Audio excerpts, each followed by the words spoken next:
In fact, AI is not replacing, for the most part, any profession.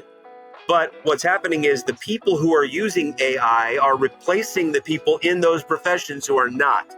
So it's not like you're going to have robots just running everything. What's going to happen is you're going to have people like us who use these tools that are going to be outworking and outpacing and outperforming all the people who don't use these tools.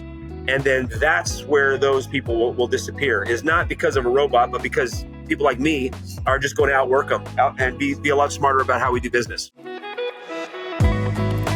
Welcome to the Jeff Sutherland Show. Let's grow today as we learn from decades of real estate and leadership experience. We want you to know that when you log into this show, you're going to get authentic conversation. We're going to give it to you straight, and it's going to be real.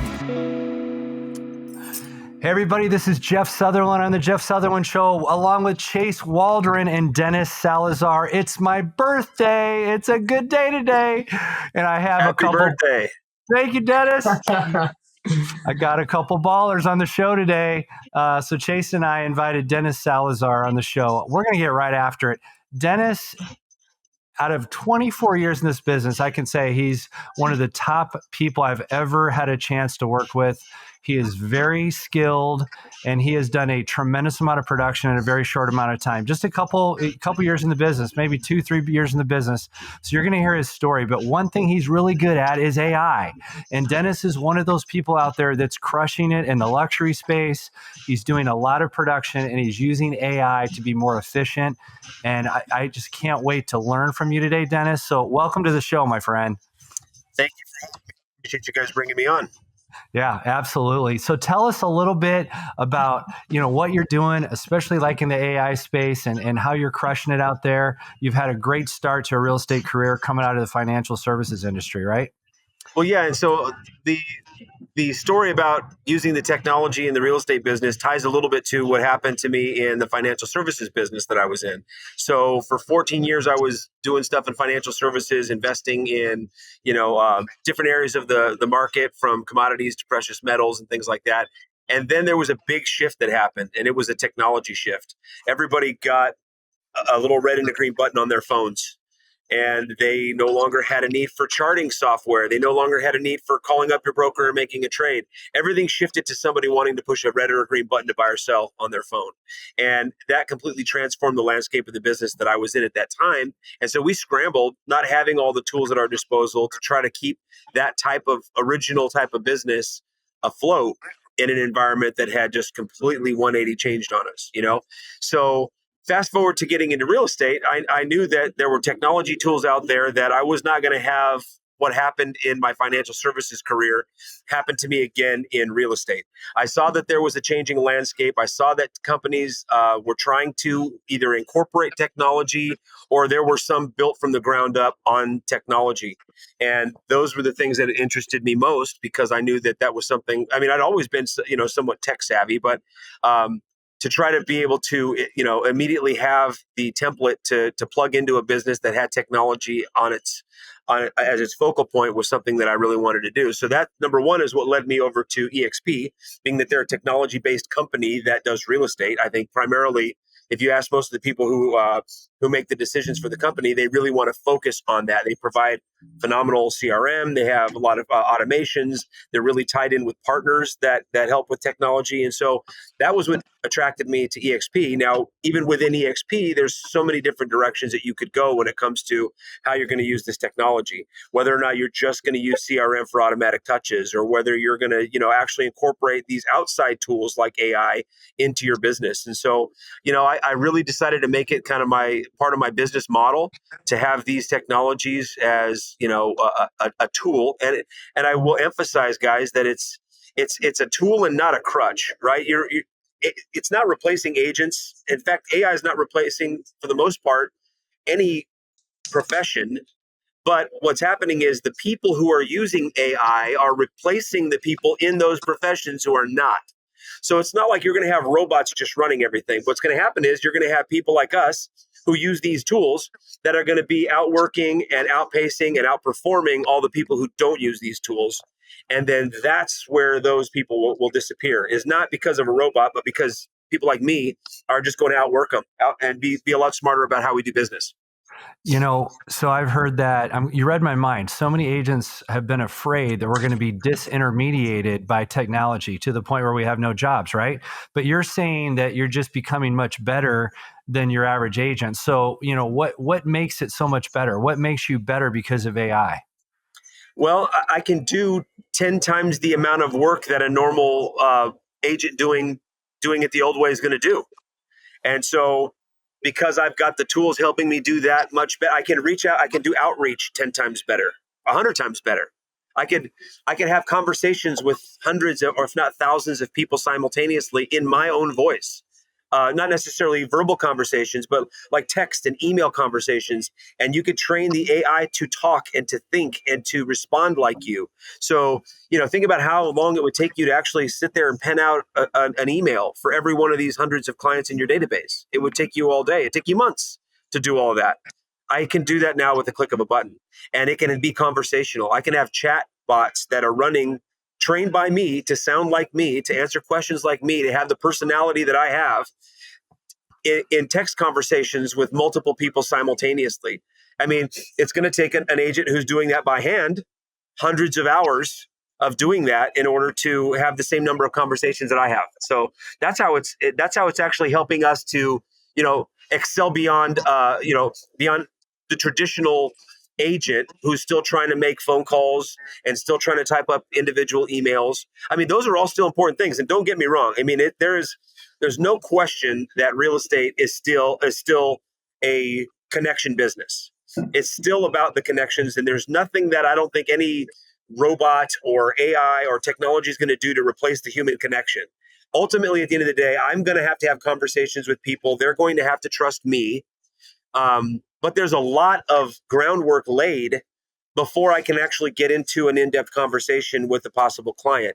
And to be able to have that groundwork as automated as humanly possible, so to speak, is really just an amazing way to use the tools. I mean, that's just one piece. So it's outreach with clients. The other part of it is, I've now trained up several different AI tools to assist me with content creation, with social media captions, with property and listing descriptions, video scripts, call objection scripts. And the most important thing is that, now if it would take me many, many hours to put all this stuff together, I'm doing it in many, many minutes, Yeah, you kind of read my mind there, Dennis. So when it comes to, because I've heard people talk about, with the AI, it's taking the relationship out of it and whatnot, right? But it sounds like a lot of that is used up front in kind of just sorting people, right, to determine, okay, who's actually a little bit more serious, maybe that's going to get to that next level, so that then you can connect with that individual on an actual personal level. Those are the people that you reach out to and actually have a conversation on how we can help. Is that kind of how that goes? It's exactly how it goes, Chase. And I think that I still, and I don't know, maybe this is just part of my ego, but I don't think that there's any robot that's going to be able to make the personal connection that I can make once I start talking to somebody. Once I start talking to somebody, my personality has to come through. There's a rapport established. There's trust established. All of that, you're going to have to do that. And that's still a skill that you need to hone very, very much as an individual, as a human being, and deal with how you have interpersonal relationships with people. That's a massive part of this business, and will always continue to be. But like you said, it sorts out through all of the leads that come in that may or may not be as ready to have that conversation, and that's the idea. Right. Yeah, that makes sense. So out of all these different tools, Dennis, are there certain ones that are kind of your favorite, that are kind of your go-to, that you have found the most success in? Yeah, there is. I'm going to grab my list, because I got a list of the tools that I'm using right here. Here we go. So, Perfect. so, I mean, obviously everybody knows ChatGPT, right? I mean, that is an amazing tool, because you can train it from the ground up to be your personal real estate assistant. So for anybody who's looking I hope that somebody can walk away from this podcast today and have something that they can be actionable with and get going. And if there's just one thing that you're going to go try today, go train your ChatGPT to be your personal assistant. Force it to ask you questions so that it understands your business. and understands your market, understands your message, understands the tools that you have.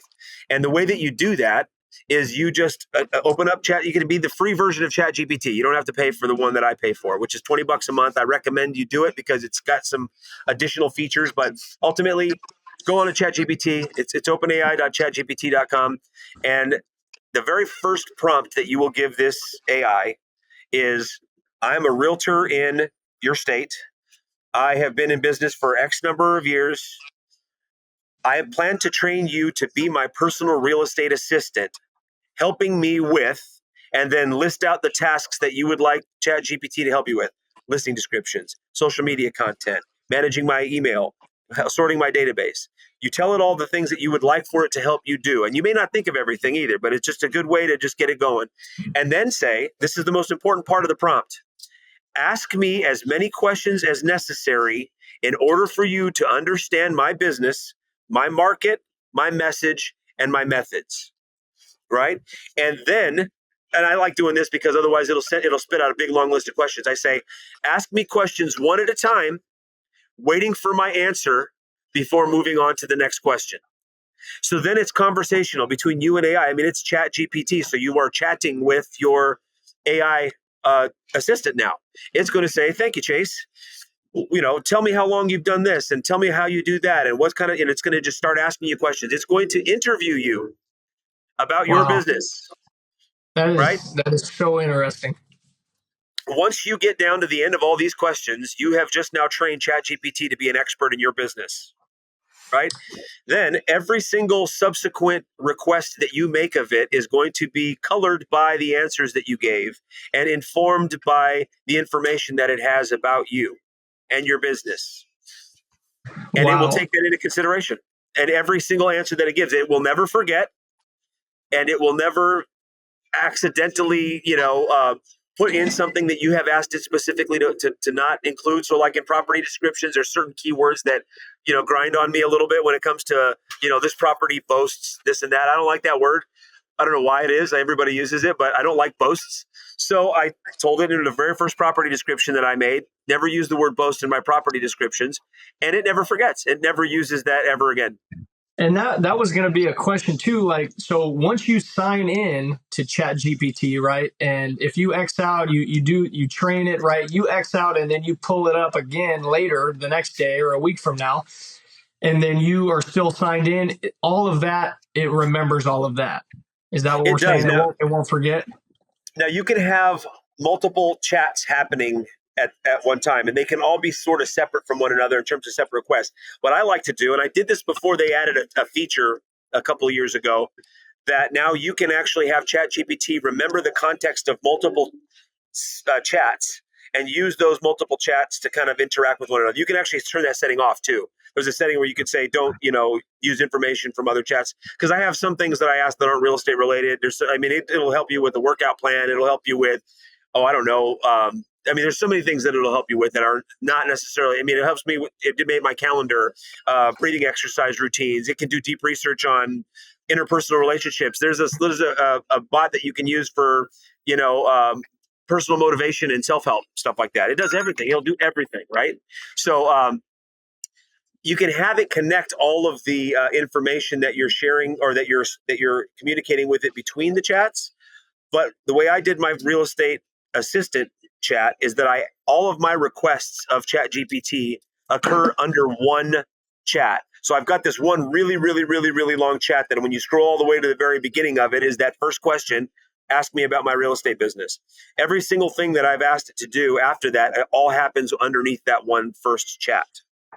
Wow. Now, So I don't know that you have to do that basically, anymore. You don't have to do that anymore because I think you can tell it to connect all of them and to do multiple requests. Makes it a little easier to find previous, tasks that you've had it do. I have to scroll up to find them. wow. Okay. So you were basically doing everything in that same chat. You Yes. originally, right? It sounds like you weren't opening multiple chats. Everything was in that same chat. So everything was incorporated. But now Right. it sounds like you Right. can incorporate all of them. I believe that you can, although I don't want to lose all the work that I've done on my chat. So I still ask it to do everything in that original chat. So when you look at that original chat that I have, It's called Realtor Trained Chat GPT is the name of my Chat GPT chat that it basically goes all the way back a couple of years from the original request and the original interview questions that it asked me. So, at the end of this interview, we're going to give Dennis his information because, guys, if you're listening, he is one of the truest experts of AI combined with real estate in the whole country. And he's a very giving person. So I'm sure he'd be more than welcome to help you with anything else in that regard. Now, there's another thing you've done, Dennis, that is amazing. You've actually trained up a team of AI bots, right? And they actually have different roles, right, on your team. And these are do. Yeah. Tell us about that. So and there's always constantly new emerging AI companies that are trying to do things that are interesting. And this one is one that I found interesting because it's a company called Sintra, Sintra, Sintra. And what they do is they have specialized AI bots for a variety of tasks. Now, I believe there are 11 or 12 Sintra bots that are working for me, and all of them have a different specialized function. So, for example, and they all go by kind of funny names, but I think it's kind of just Soshi is the name of my social media manager. Buddy is the name of my business development person. Cassie is the name of my customer support. Comet is the name of my e-commerce person. Dexter is the name of a data analyst that's a specialized AI bot for me. Emmy is the name of an email marketer. You can see how their names sort of tie to their function, right? Gigi is my personal development bot. Millie is my sales manager. Again, so she's my social media manager. And then Penn is a copywriter. So he's the one that I can task with writing anything for a blog, an email. You can just, he knows that his job is writing stuff. So he focuses specifically on that, right? And then you have Xiaomi, who's a search engine optimization bot that manages for me. So all these bots are through a company called Sintra. And very much like that initial interview that I did with ChatGPT, when you first set up with Sintra, they have what's called I think it's called a brain interface, where you are training the brain of all of these different AIs to know about your business, to know about your market, and it constantly goes back in and reminds you to answer more questions to further inform it. Every couple of weeks, it'll say, hey, we've got some more questions for you. How have you handled this? So I incorporated this when I was getting involved in luxury, and I wanted these bots to focus on creating luxury content, stuff like that. And so their brain AI constantly gets back in touch with me and asks me questions the way you would hope any employee would, to stay up to date on how has this thing worked for you? Have you been able to see any traction with these kinds of things that we've created for you? And Sintra, it's a pretty cool tool. It's among the other AI tools that I think are out there that are really useful for what we do. So, what would be the main difference of Sintra versus just using ChatGPT? And is Sintra kind of a paid subscription? Does Sintra do things that ChatGPT doesn't do as well? I found that their responses are very similar if you give ChatGPT a specific prompt, right? Gotcha. If you say, act as my social media manager and create this, right? It will often generate a similar type of an output that my social media manager bot will do. But the thing is, the social media manager bots are pre-trained for the task. So you don't have to tell it like the way you do in ChatGPT. I want you to act as a social media manager and generate this sort of content, right? It knows that it's a social media manager and it will be generating, whatever it is that you ask it to generate. So they're just more specialized. Yes, it's a paid subscription. I can't remember right off the top of my head what I paid for it, but it was worthwhile. I don't think it's more than a few $100s a year. Don't quote me on that, but I think that there was even like a discount code that you can use if you sign up. You can go try, I think, a trial, and if you sign up in a certain period of time, they'll let you have a discount off your first your first period subscription, whatever that period is. So I think I paid for a year up front. I'm certainly going to renew. I use it often enough to be able to consider it a value. So I would recommend anybody who's I mean, I know that when we start out in the real estate business, we don't have just a ton of money to start spending on tools. So my advice is in the beginning, try to keep your cost as slim as possible and be very cautious about what you spend your money on. But once you start closing some deals and you have a little bit of budget that you can apply towards things, these are the kinds of things that I think are worth the few $100s a year out of your budget to spend it on. Yeah, and I'll tell you, when I first looked at AI, we've had many conversations. I was a big skeptic. Dennis, but you've actually won me over because I was thinking, what about the kids, right? They're not going to have any creative thought, and what I've learned, I mean, look at you, you've created your own workforce because of AI. Do you feel like your creativity is still there? It sounds like it is because you have to train the bots, right? You need to be creatively thinking about how you can get the most out of these bots to do your job. So, should we be afraid of AI in society? I know it's a big question, but everybody always debates that, right? Well, there's two parts to that question that I think are valid concerns. Yes, we should be afraid of AI if AI itself, just generally speaking, is not regulated and contained, it will improve upon itself in a very scary way. I mean, even Elon Musk, who's invested heavily in AI, says there are dangers to it, right? And there needs to be oversight on how it's being used, because what ends up happening from just a general AI standpoint is that it will eventually increase its own intelligence exponentially at a rate that may render our oversight of it ineffective. That's the scary part of AI overall, is that once it starts realizing, much like, the Terminator, I guess maybe that's a Hollywood sensationalized version of it, but once it's like, hey, we have an objective.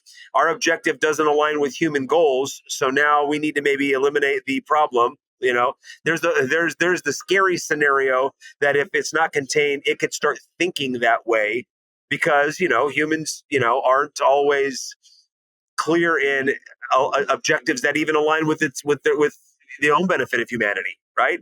So Yeah. It may start to think, hey, humans are a danger to humans, and we are in many regards, right?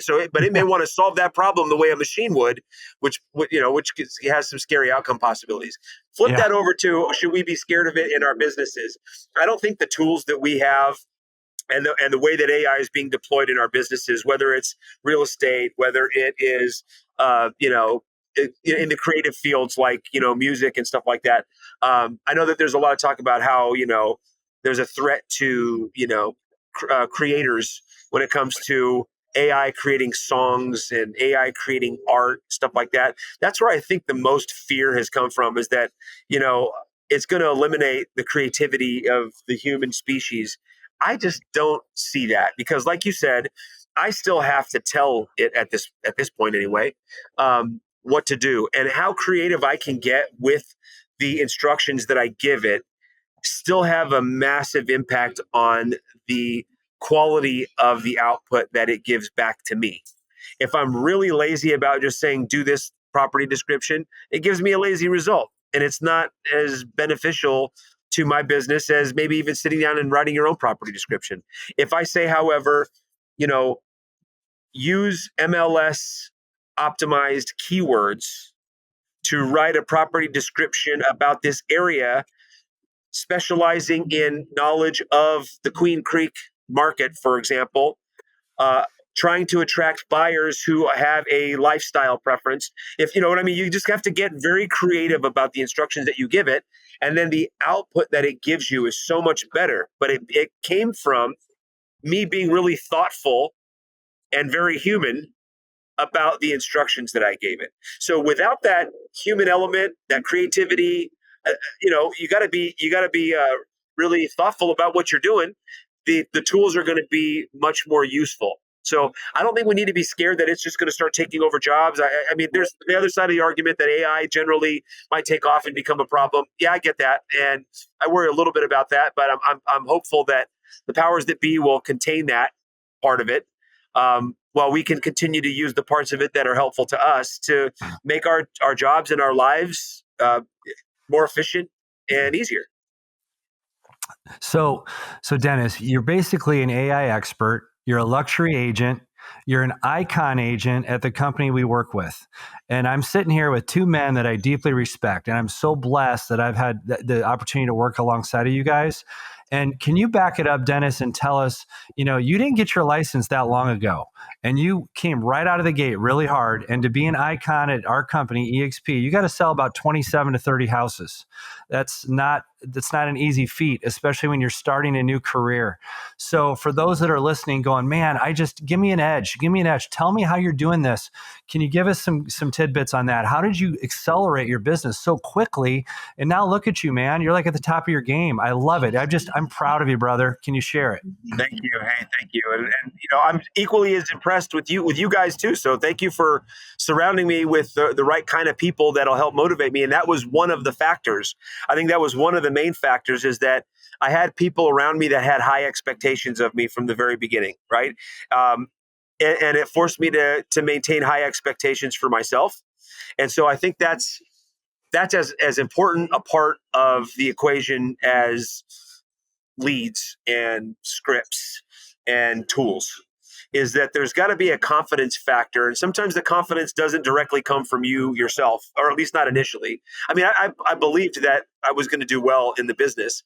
But when I first met up with you, Jeff, you believed that I was going to do well in this business. You were so confident that I would, that you didn't let up the pressure on making sure that I was accountable to your expectations, right? It was like, what are you doing? Come on, what are we up to? What are we up to today? And it wasn't like you were like prodding me or whipping me into shape or anything like that. It was just that you knew that I was capable of doing something, and you held me to doing it.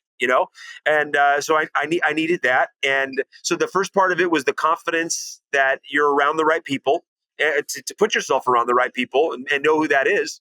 But then the other part of it was that I didn't have a sphere of influence in Phoenix. I'm not from here originally. I moved here only about 9 years ago now. I've only had my license for 4 of those years, right? 2020, end of 2024 is when I got licensed. So about 4.5 years in the business right now. And the way that I got off to such a fast start was, one, again, you gave me some confidence to just kind of dive into the deep end of the pool and swim, but at that point in time, the deep end of the pool was a little different, because it was, right at the beginning of COVID. Markets were going crazy with low interest rates. There were buyers flying out of the sky, basically, and landing in people's laps through services like OpCity and Zillow leads and stuff like that. And there were other services that were paid at closing services. And you convinced me, because I wasn't really trying to be an actual agent at that time. If you recall, I was trying to just do investment business with a handful of investors that I worked with, that I just wanted to be the go-to in-house real estate guy for our personal projects. And you said, man, you know too much about what's going on, and you are too personable to just limit yourself to something small like that. You said, I remember your line, and I say it all the time. You said, play small ball, you'll get small ball results. And I'm like, okay, well then I won't play small ball. What do I have to do to not play small ball? You said, take every opportunity that comes your way. So I did a stage presentation with you maybe 6 months or a year ago, if you recall. And Yep. What I said was the main message that I took from that was that I just said yes to every opportunity. I didn't think I was above it, because it was a pay at close type of an arrangement. And a lot of agents, especially seasoned agents, they kind of like turn their nose up at those kinds of opportunities. Like, oh, what? I'm going to give 35% of my commission away to a company that is handing me a lead? It's like, I'm not going to do that. And I was like, well, what better thing for me to do? I don't have any leads. So like, I get 65% of a free commission. Like, let's go, So that was what I did. And I got 65% of, basically free money falling from the sky. And I was fine with that, right? It's how I iconed, because I took every one of the OpCity leads and I worked them as hard as I would if I was getting 100%, sometimes harder, sometimes for, very little recognition, very little reward, but I still worked them. They turned into opportunities. And in fact, one of the best clients that I have ever had the privilege of working with in this business ended up being a client who I've done multiple tens of millions of dollars worth of business with, both directly and by extension of the other connections that I've made with this client, came from a paid at closed Zillow lead about 3.5 years ago. I've closed probably $30 million worth of business with this one client alone.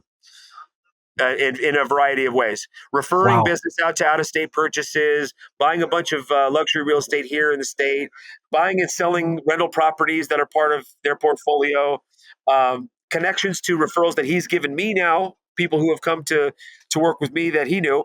Um, all of those things came from just me saying yes to a Zillow lead that I know for certain, a lot of agents looked at those Zillow leads as they were like poison, you know? They avoided them and they were like, oh, I'll never pay Zillow 35% of my commission for anything. And it's like, all right, well, then you missed out. You just missed out on $25 million worth of business. That's You right. know? Chase, this blows my mind, man. His story is so much like yours because you both kind of like were like, yeah, do I really want to do residential? And you both had your investments, things you were involved in and stuff. And then once you got involved, Chase, you crushed it too. So like you guys have such a commonality. You have grit, and you just went in there and went for it. I mean, when Dennis tells his story, Chase, is that like, are you like, wow, this is kind of like what I was? Yeah, well, I like just the fact of when you noted about taking everything you could get, you know what I mean? Because I feel like that's where I'm at now, where I'm still at. And I was gonna ask, like, do you still feel like you've been in the business 4 years, 4+ years? Are you still at that? Are you still taking opportunities like that? Because, like you said, right, even the 65% of something is better than 100% of nothing. You know what I mean? Yeah. Or are you still at that point where you're taking on basically every single thing that you can get? Or are you at a point now where you're like, okay, hey, now I can be a little bit more selective because you have put in so much work on your business that it has obviously grown and maybe you don't have to take every single opportunity now? I still take them, but you know what? The thing is at the time in the beginning, that was 100% of my business because I had nothing else. Right. So that represented 100% of the deals that I got. Well, maybe 95% because, my wife had worked with somebody at a bank and one of my earlier transactions was a friend of hers from here. But we didn't have like people I grew up with around here, and all of our connections were in other states. And so it wasn't like we knew a lot of people. And so the personal referrals were limited. Everything that came down the pipe had to be that, right? So it was 100% of my business at that time. It is still an aspect of my business and I still am open to it. The thing is, the market's also changed a little bit. Those opportunities aren't quite as abundant as they were. And luckily, my business has grown over that time where I am not relying on that for 100% of my business like I was back in those days. Like if those kinds of opportunities were as scarce as they are today, I might have had to do things in a little bit different way. But because they were abundant back then, they afforded me the opportunity to grow my business. But now I have the ability to use those sources still while developing the fact that I have now established a sphere over, probably 120 transactions or something like that I've done in 3 years, 4 years. So maybe 100. I don't even know the number, but it's close to 100 transactions, and all the relationships that have developed from those 100 transactions now have increased my database. I've also gone out and used the proceeds from my work to be able to invest in other ways of generating business that don't have the attachment of a 35% pay at close a type of arrangement. So I'm generating my own leads and stuff like that, using the tools to nurture those. And so, yeah, I mean, I still say yes to every opportunity. Well, not every opportunity, especially not the ones that cost money, because that's where you still have to be careful, right? Like you're going to get so many calls that people like spend $2,000 on this, and I was a big yes man to every free opportunity that I could find if it was paid at close. I'll still take every one of those in a heartbeat any day of the week. Now, once you're a little bit more, successful and people can search your activity and see your profile numbers, you're going to get calls from people that say, "Hey, my company provides leads for $2,500 a pop." Oops, sorry, drop something. So my company provides leads for $2,500 and we'll send you, 4 closings guaranteed. And you just got to be really careful about those kinds of things. I don't say yes to all of that, but I will still say yes to anything that is little to no upfront. I don't mind something that's a little bit upfront to get some skin in the game, but something that might have a pay at close type of an arrangement, I'll still go for that even today. So Dennis, man, this is pretty cool. So tell us about, so basically you got licensed like what, 3 years ago? When did you actually get licensed? End of 2020. So okay, 4.5 years ago. 2020, you've done like 100 transactions, over 30 million in real estate. Okay, when you look at it, with your lens. Almost 50 million in real estate. Okay, Jeff. I'm so sorry. 50 million. Sorry to shortchange you, That's brother. right. That's right. Okay. But 47. Yeah. Well, who's counting? Yeah. Who's counting, right? So when you look back at that time, would you do anything differently? Think about that answer, and then what are you doing next? Like, what's your next chapter? What are you going after? I know you're going after the luxury market, which is exciting. Tell us some stuff you're doing so people can think big. Well, the first question is probably the toughest question, because I know what I'm doing next. I know what excites me now. Looking back, would I have done anything different? That's tough, because I don't, it's, gosh. I think that if I would have done anything different, there's a couple things that I probably would have done more of, I think, that I did do a little bit, but I didn't sink my teeth in as deep to them as I should have. And that goes back to something that Jeff had told me before too, about handwritten notes, living by your calendar, stuff like that. I'm still very much sort of a fly by the seat of your pants kind of a personality. I am not as organized as you might think somebody who's done as much business as me has done would be or ought to be. I know that there's some people that are really well put together on their calendars and that, live by a daily routine. I'm still so random about that, and I wish I was better about it. And even to this day, I think that, were it not for some of the tools and the fact that I have a transaction coordinator that kind of keeps me in line, otherwise I would probably be so scatterbrained it would drive me nuts. So would I do something different? I think I would probably follow your advice a little bit more and live by a calendar, because even though I have one, I look at it, I'm like, oh, I'm not doing that right now. And it says that I should be doing that, and I'm not doing that. I'm doing something else. But that's all right. I got to do this other thing. And so I'm still so randomly placed into a little bit of chaos, because I don't have that. And also, like I said, the personalized notes, I'm not as good at doing that as I hoped I would be, and as I have committed on numerous occasions to trying to be. Still haven't gone out and made that a regular part of my day as I should. So that's what I would do different. Now, what excites me going forward? Well, obviously, I think that the tools that we have, technology tools that we have, are just going to make things awesome for quite some time until maybe they get smart enough to where they can start doing some things that only we can do right now. But for example, you could upload an inspection report into AI and have it generate a Binzer response for you. You can have it negotiate repairs for you, right? You always want to go back and check to make sure that it's not saying weird stuff and asking for weird things.